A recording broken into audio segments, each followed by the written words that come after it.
মাহমুদ হয়ে হলে করে কেন? কারণ এমন টাকার বস্তা পেয়েছে, এমন এমন অফার পেয়েছে দুনিয়ার কাফের মুশরিকদের থেকে।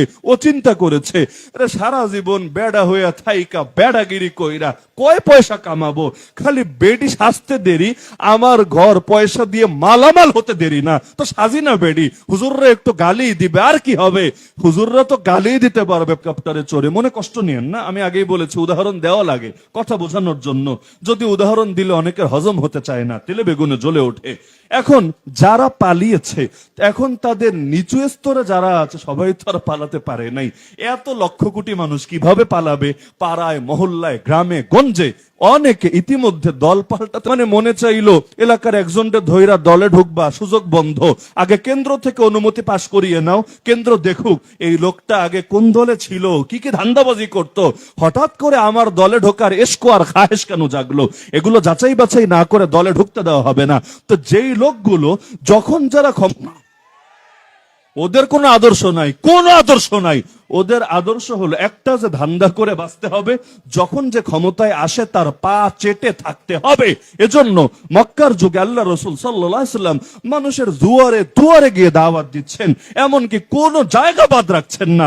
হাজিরা আসছে সেখানেও গিয়ে দাওয়াত দিচ্ছেন, উমরা করতে আসছে সেখানেও গিয়ে দাওয়াত দিচ্ছেন, এমনকি হাটে ঘাটে মাঠে বাজারে গিয়ে দাওয়াত দিচ্ছেন। উকাস বাজার মেলা বসতো সেখানে, আল্লাহ নবী সেখানে গিয়েও দাওয়াত দিতেন। এটা বলতে শুরু করলো লা ইলাহা ইল্লাল্লাহ মুহাম্মাদুর রাসূলুল্লাহ, মানে দিল দিয়ে ঈমান কবুল করেছে তা না, এগুলো মুনাফিক, দিলের মধ্যে এখনো কুফরি, দিলের মধ্যে এখনো শিরিক। তাহলে লা ইলাহা ইল্লাল্লাহ বলে কেন? কারণ দেখে ক্ষমতা তো লা ইলাহা ইল্লাল্লাহ বলনেওয়ালাদের হাতে। এখন লা ইলাহা ইল্লাল্লাহ বললেই সুবিধা ভালো পাওয়া যাবে। এই দেশে যেমন দেখেন কিছুকাল বলে নৌকা নৌকা নৌকা, দিন যেতে দেরি বলে ধানের শীষ ধানের শীষ ধানের শীষ, ধানের শীষ ধানের শীষ ধানের শীষ, দাড়ি পাল্লা দাড়ি পাল্লা দাড়ি পাল্লা। কিরে ভাই, রাতারাতি সুর পাল্টে গেল কেমনে? ওই যুগে যেমনে পাল্টাতো এই যুগেও এমনি পাল্টায়। ওই যুগে আগে আরে অবস্থা এমন, দাওয়াত দিতে দিতে দিতে দিতে দিতে এমন অবস্থা, আল্লাহ নিজে বলেন কোরআনে, লাআল্লাকা বাখিউন নাফসাকা আলা আল্লা ইয়াকুনু মুমিনিন। হে রাসূল, ওরা ঈমান আনবে না, এই দুঃখে মনে হচ্ছে আপনি নিজেকে তিলে তিলে শেষ করে ফেলবেন। এত দাওয়াত দেওয়া দিচ্ছেন, এত মেহনত করা করছেন, মনে হয় আপনি বাঁচবেনই না।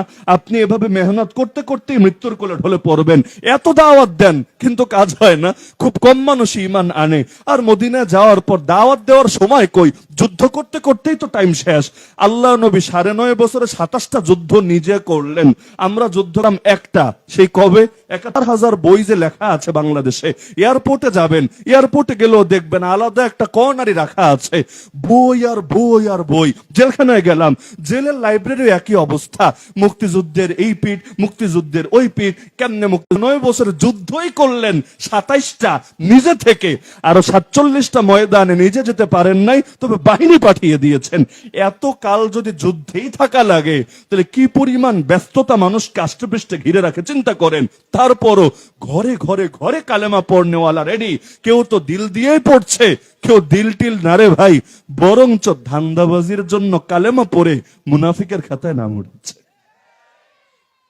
তো আল্লাহ রাসূল সাল্লাল্লাহু আলাইহি ওয়াসাল্লামকে আল্লাহ স্মরণ করিয়ে দিচ্ছেন, স্মরণ করো ওই সময়ের কথা যখন সংখ্যায়ও কম, জমিনেও দুর্বল। কারণ বলছিলাম নাস্তিক সংখ্যায় বড় কম, জমিনে দুর্বল না, জমিনে বড় সবল। আমরা সংখ্যায় অনেক বেশি। এই যে আমরা হুজুররাই মনে করেন, বাকি সব সাধারণ মুসলমান, সাধারণ দিনদরজি জনতার কথা রাখেন, বাংলাদেশে হুজুরকে 1 জন 2 জন, 1000 জন 2000 জন, 1 লাখ 2 লাখ জন? আরে না রে ভাই, সংখ্যাটা যদি আপনি গুনতে শুরু করেন, কোটি পার হবে এটা আমার মন বলে। কোটি যদি পার নাও হয়, অন্তত কোটির কাছাকাছি তো অবশ্যই থাকবে। এত এত হুজুর, মানে যারা নাস্তিকদের চাইতে বহুত বহুত বহুত গুণ বেশি। কত গুণ বেশি এটা বলতে আমি অক্ষম, এত গুণ বেশি। কিন্তু বেশি হওয়ার পরও এই দেশে হুজুর যারা পায়, তাদেরকে স্বাধীনভাবে কতটুকু কথা বলতে দেওয়া হয়, তাদেরকে স্বাধীনভাবে কাজ কতটুকু করতে দেওয়া হয়, আর এই নাস্তিক বেঈমানের বাচ্চারা কতটুকু সুবিধা দেওয়া হয়। বাক স্বাধীনতা, বাক স্বাধীনতা মানে কথার স্বাধীনতা, কথার স্বাধীনতা মানে আমরা তো দুনিয়াতে এটা বুঝি কথা। ভিডিওতে এসে কোরআনের পৃষ্ঠা ছিঁড়ে ছিঁড়ে আবার চ্যালেঞ্জ দেয় গোটা দেশের মুসলমান করবি, আর কেউ কিছু বললে তোরা যুক্তি দিবি। আমার পয়সায় বই কিনেছি, আমি পড়বো না আমি ছিড়বো এটা আমার স্বাধীনতা। ঠিক আছে, তোরা যেদিন জাফর ইকবালের বই ছিড়বি, আমি সেদিন আবারও কোরআন ছিঁড়ে তোদের কলিজা আঘাত করব। কত বড় দুঃসাহস! অথচ পৃথিবীর মধ্যে কোন ঘরানার কোন একজন আলেম দরের কথা সাধারণ মুসলমানও এই মাসালায় দ্বিমত করবে না যে আল্লাহর শানে বেয়াদবি করার পর, নবীজির শানে বেয়াদবি করার পর, কোরআনের শানে বেয়াদবি করার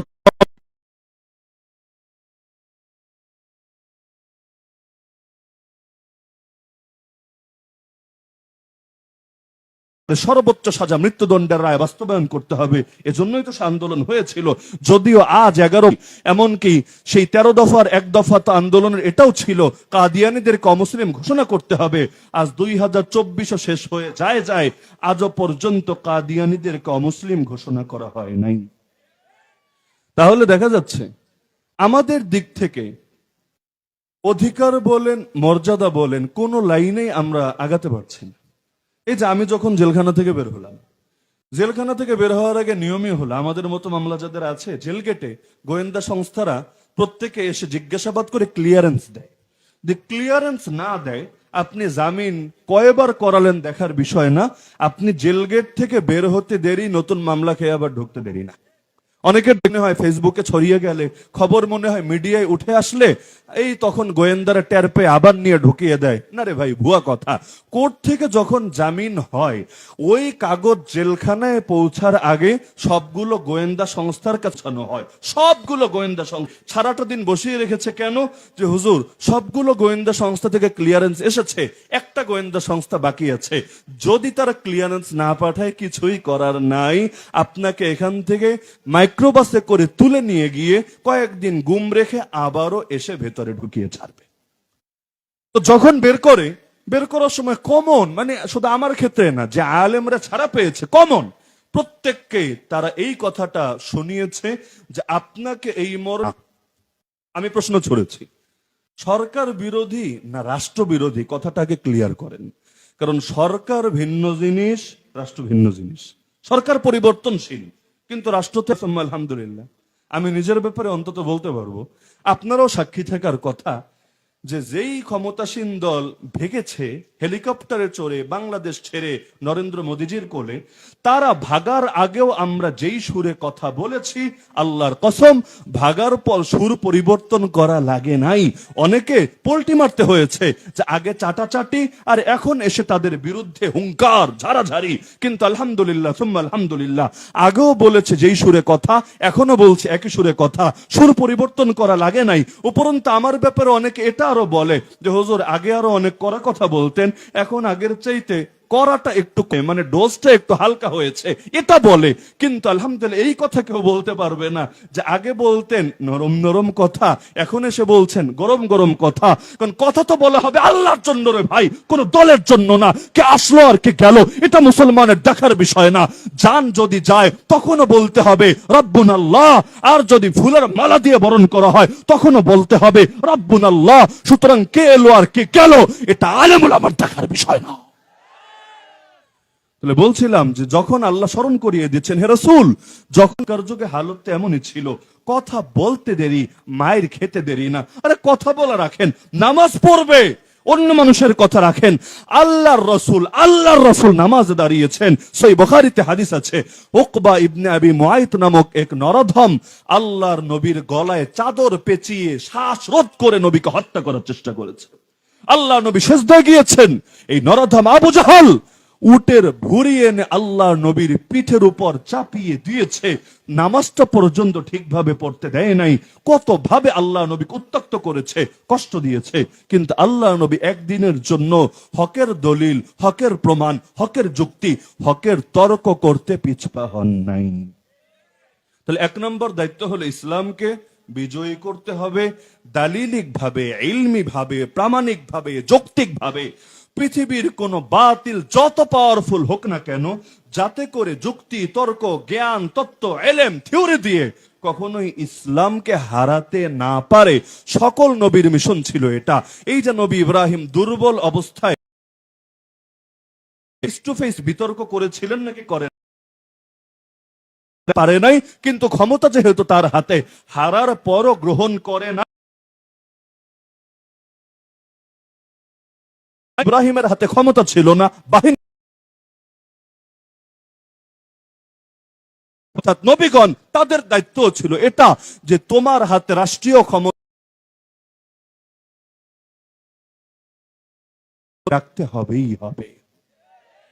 তাহলে বর্তমান বাংলাদেশ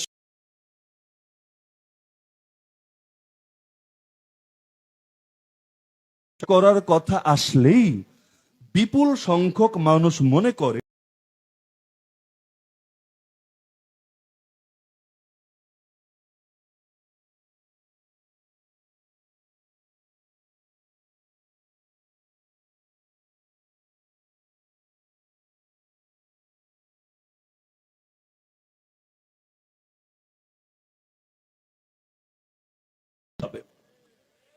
এ কারণেই যে সমস্ত এলাকায় বেদাত আছে সবার চিন্তা যারা রাজনীতি করে এদের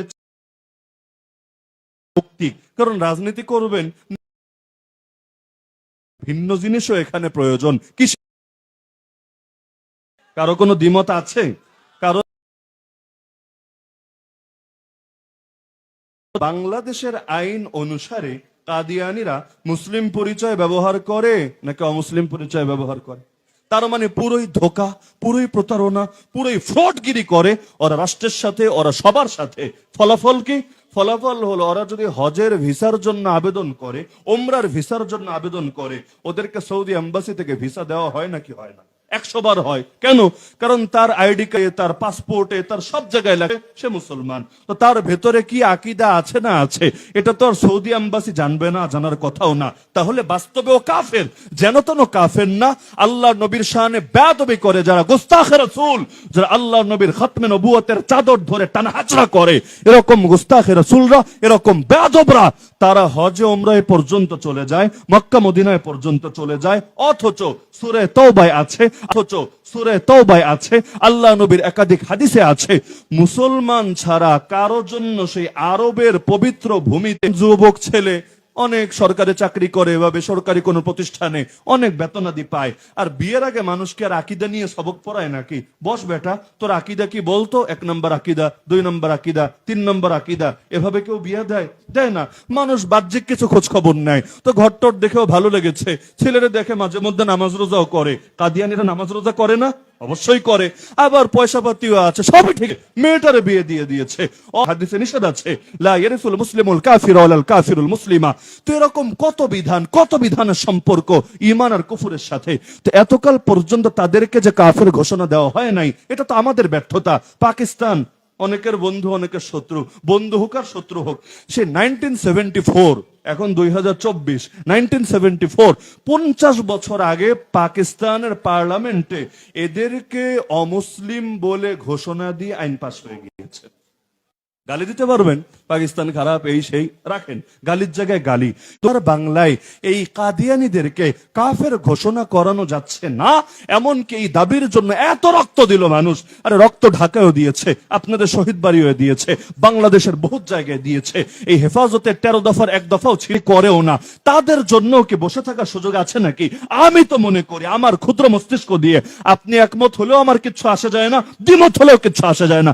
আমি মনে করি এখন এই বাংলাদেশের মুসলমানদের এই কথা বলার সময় এসেছে, তোমরা যারা আগামী নির্বাচনে পাশ করার স্বপ্ন দেখো, যে মার্কা নিয়ে হোক না কেন, আগে তোমাদেরকে জাতির সঙ্গে অঙ্গীকার করতে হবে, এই প্রতিশ্রুতি দিতে হবে, এই ওয়াদায় আবদ্ধ হতে হবে। ক্ষমতায় আসতে দেরি, কাদিয়ানীদেরকে পার্লামেন্টে কাফের ঘোষণা করতে দেরি হবে না। যদি অঙ্গীকার দাও আমাদের ভোট পাবা, যদি অঙ্গীকার না দাও এত উন্নয়ন উন্নয়ন উন্নয়ন গল্প শুনে আমাদের লাভ নাই। কারণ দুনিয়ার উন্নয়ন পরে, দ্বীনের উন্নয়ন আগে। আমরা আল্লাহর নবীর শানে বেয়াদবির রাস্তা খোলা রেখে এই রাস্তাঘাটের উন্নতি নিয়ে সন্তুষ্ট হতে রাজি নাই। কাদিয়ানীদের হাতে কয়টা ভোট আমাকে বলেন? বাংলাদেশে কাদিয়ানী কয়টা? ওরা যদি তোমারে ভোট না দেয়, আল্লাহর কসম তোমার কোনো ক্ষতি হবে না। বাংলাদেশে ক্ষমতায় আসার জন্য এই কাদিয়ানীদের ভোটের কোনো দরকার আছে? হিজবুত তাওহীদের ভোটার কোনো দরকার আছে? একটা ব্যাপার স্যাপার আছে। যদি বাস্তবে ব্যাপার এটাই হয় যে ওদের ভোটটা সিরিয়াস ইস্যু না, এটা কোনো সাবজেক্টই না, কিন্তু তোমরা ভয় পাচ্ছ, পশ্চিমা বিশ্ব আমাদেরকে ক্লিয়ার করো এই বার্তা। প্রয়োজনে আমরা রক্ত একবার দিয়েছি, আর 10 বার দিব, কিন্তু কার রাখবো না। তাহলে রাজনীতি করেন না, কইরেন না, লেকিন এই লাইনে আপনার বসে থাকার কোনো সুযোগ আছে নাকি? দরকার ছিল এই কাজটা হবে এখনই। প্রতিটা দলের কাছে গিয়ে বলা হবে, অঙ্গীকার দাও স্পষ্ট ভাবে যে ক্ষমতায় আসলে কাদিয়ানীদের কাফের ঘোষণা করবা কিনা, তাওহীদদের ভণ্ডামি বন্ধ করবা কিনা, ব্লাসফেমি আইন পাশ করবা কিনা, আল্লাহ নবীর শানে যারা বেয়াদবি করে, ধর্মানুভূতিতে আঘাত করে, ওদের সর্বোচ্চ সাজা মৃত্যুদণ্ড, এই আইন পাশ করবা কিনা, কথা দাও। পর্যন্ত পৌঁছাবে। এজন্য আমি দায়িত্ববোধের সাথেই বলছি, যারা কাজ করে, আমি মনে করি রাজনৈতিক ইস্যু রাখেন, নির্বাচনের ঐক্য রাখেন, রাখেন আপন জায়গায়।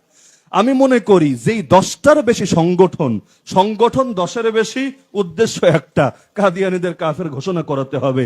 আল্লাহর ওয়াস্তে আপনাদের হাতে না, পায়ে ধরে বলি, এই সময়ে এটা তো ইমানের বিষয়, এটা তো দ্বীনের বিষয়। এমনকি এখানে কোনো ভাগাভাগি নাই, মাযহাবি লামাযহাবি, আলিয়া কওমি আহলে হাদিস সুফি তাবলিগ, কোন ভাগাভাগি লামাযহাবি আলিয়া কওমি আহলে হাদিস সুফি তাবলিগ, কোন ভাগের সুযোগ আছে? আরে সুযোগ আছে। এমনকি নামাজি বেনামাজি, রোজাদার বেরোজাদার, ইমানদার ইমান দুর্বলতা আছে এমন মুসলমান, কার বেরোজাদার ইমানদার ইমান দুর্বলতা আছে এমন মুসলমান কারো বসে থাকার সুযোগ নাই। আরে ভাই, তোমার আমলের ত্রুটি আছে, আল্লাহ চাইলে মাফ করতে পারে, কিন্তু তুমি জিন্দা থাকলেন, আয়ান কুসুদ্দিন ওয়া আনা হাই, আমি জিন্দা থাকতে ইসলামের এতটুকু ক্ষতি হবে, এটা কিছুতেই হতে পারে না।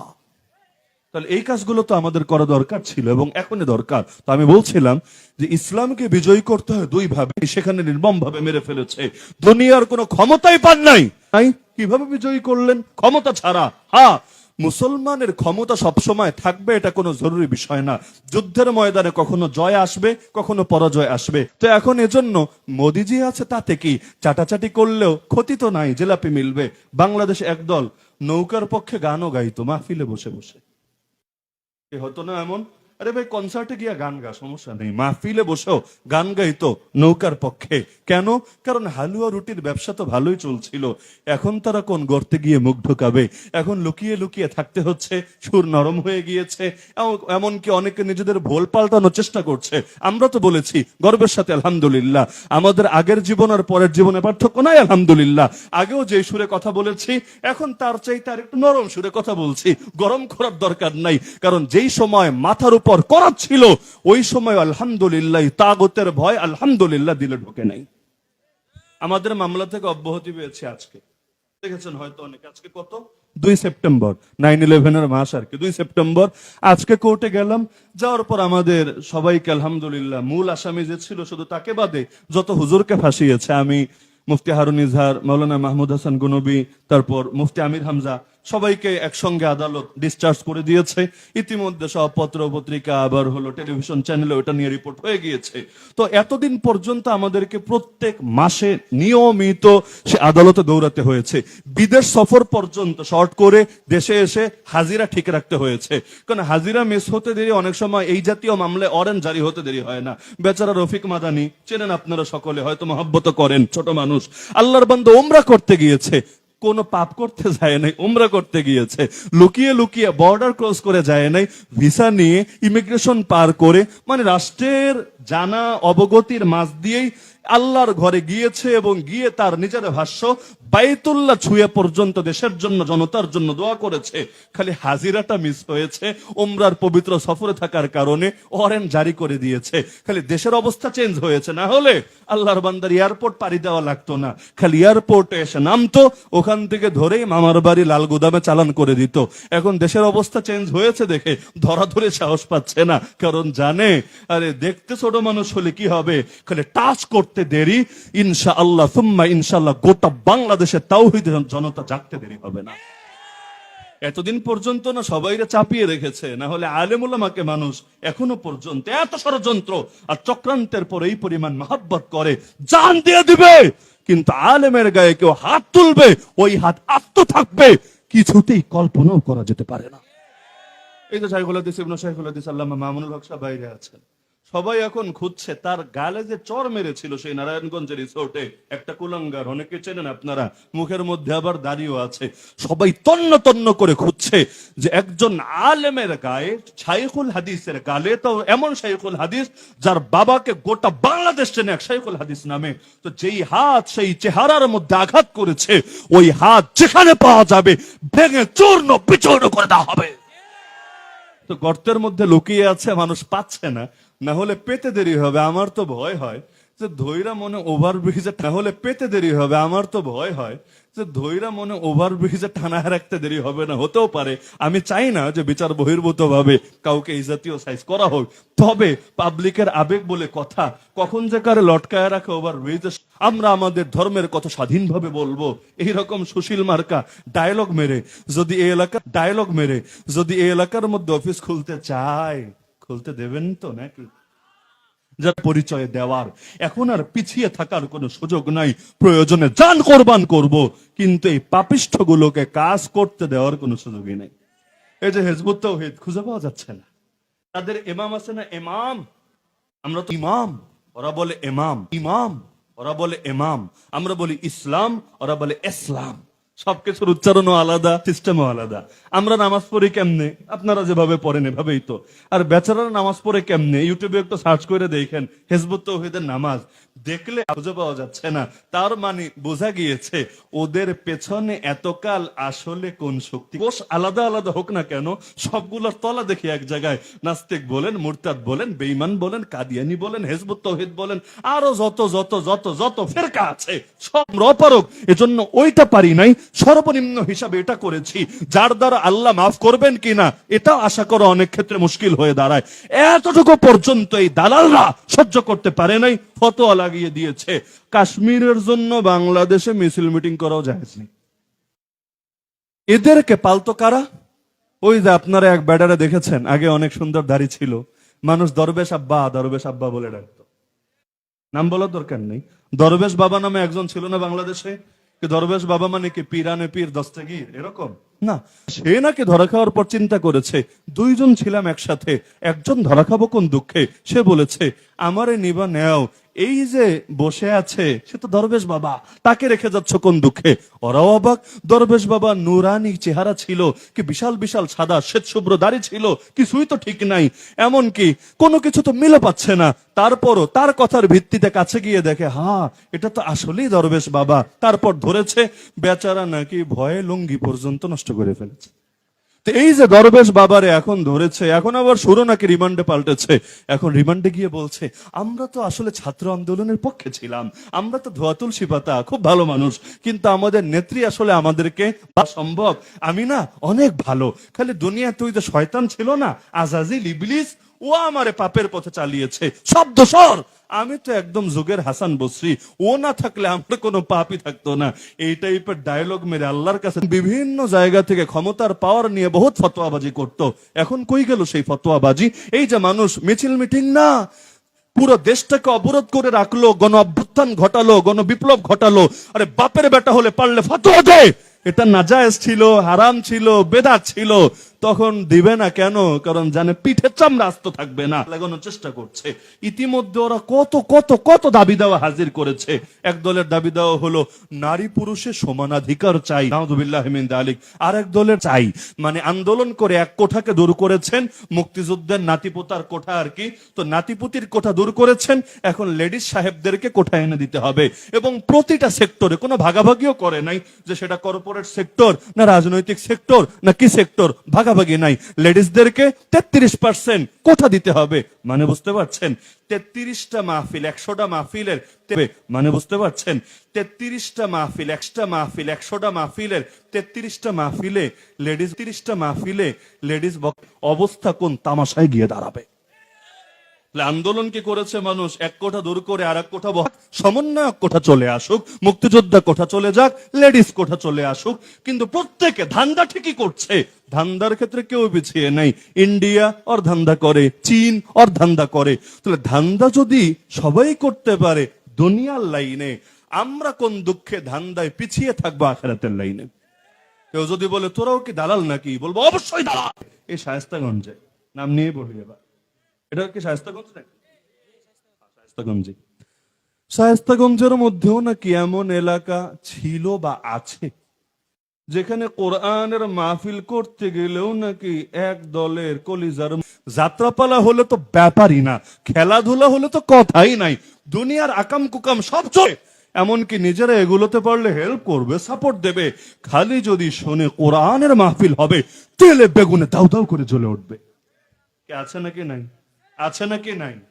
এদেরকে কি এখন এদের গতিতে থাকতে দেওয়া যাবে, নাকি ওই এলাকাগুলো প্রত্যেকটা এলাকার কলিজার মধ্যে কোরআনের মাহফিল ঢুকিয়ে দেন, ইনশাআল্লাহ সুম্মা ইনশাআল্লাহ কেউ ঠেকিয়ে রাখতে পারবে না।